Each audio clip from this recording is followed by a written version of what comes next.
তারেক রহমানের দেশে ফেরা নিয়ে সবশেষ তথ্য জানাতে লন্ডন থেকে আমাদের সাথে যুক্ত হচ্ছেন লিপটন কুমার দাস।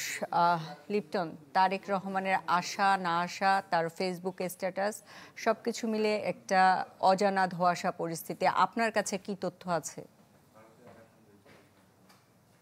স্মিতা, আপনি যেমনটা বলছিলেন, সম্ভবত বাংলাদেশের সবচেয়ে জিজ্ঞাসিত প্রশ্ন এই মুহূর্তে তারেক রহমান কখন বাংলাদেশে ফিরবে। আমরা এইখানে কথা বলে যতদূর জানতে পেরেছি, তারেক রহমান দেশে ফেরার জন্য সম্পূর্ণরূপে প্রস্তুত আছেন।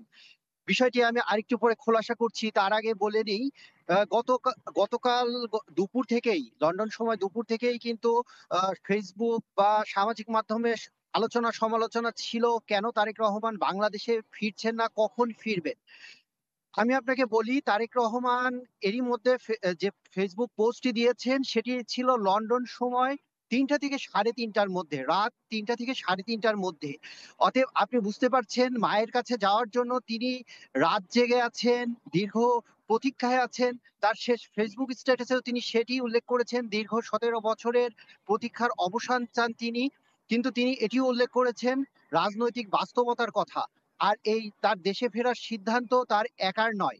এই বিষয়টির মাধ্যমে তিনি স্পষ্টই বুঝিয়েছেন তিনি বাংলাদেশে যেকোনো সময় ফিরে যেতে প্রস্তুত। তো নতুন এবং ফিরে আসা গ্রাহকদের জন্য নগদে চলছে ক্যাশব্যাক সহ প্রতিদিন হাজারো উপহার জেতার সুযোগ। হবে আসা আর ফেরা সারপ্রাইজ সেরা। আমি কালকে বিএনপির লন্ডনের আম উচ্চ পর্যায়ের কিছু ব্যক্তির সাথে কথা বলার সুযোগ হয়েছে। কথা বলেছি সাধারণ কর্মীদের সাথে। সাধারণ কর্মীরা চাচ্ছেন তারেক রহমান যত দ্রুত সম্ভব বাংলাদেশে ফিরে যাক।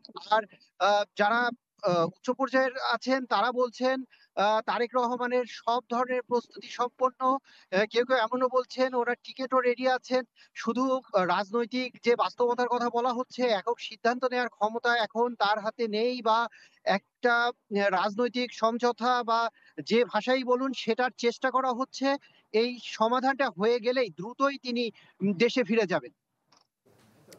লিপটন, আপনাকে ধন্যবাদ। লিপটন কুমার দাস যুক্ত হয়েছিলেন যুক্তরাজ্য থেকে, জানাচ্ছিলেন তারেক রহমানের দেশে ফেরার বিষয়ে তার কাছে থাকা সবশেষ তথ্য।